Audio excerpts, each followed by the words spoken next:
So the question is bilingualism and the what bilingualism helps you in your business. Yeah, like how has that personally helped how has you? that helped you?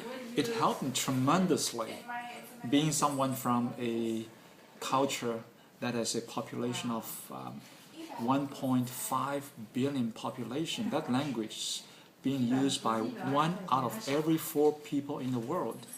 Imagine that language, knowing that language and also knowing English, it's very, very useful. And China is a growing economy.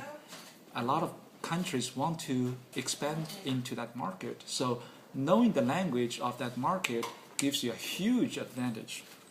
And from my background, I have always been using English and Chinese.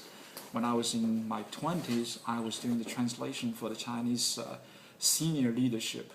I was doing the translation at, if you know, the Great Hall of the People. That's where the, literally like the Capitol Hill of this country. And from there on, I've been using Chinese and English for my work, for business, and it's just helped me tremendously.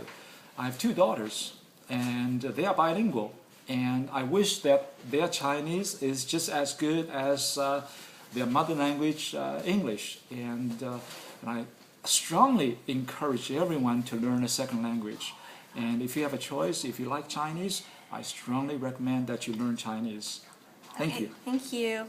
And also just like another question, like, so do you travel a lot? And if you do, does that really help you, like, or just like doing business with 2 different cultures, does knowing the language of that culture really help you do business with these 2 different places? Definitely. Language is a reflection of the culture.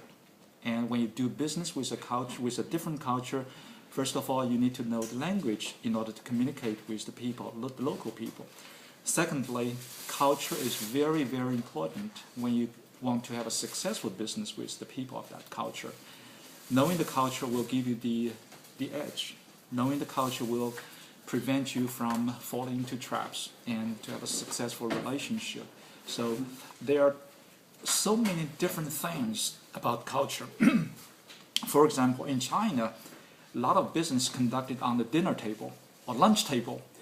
In China, wine or liquor is considered a culture. And if you don't get drunk, you're not considered to be friendly. And Jennifer's asking me to cut off.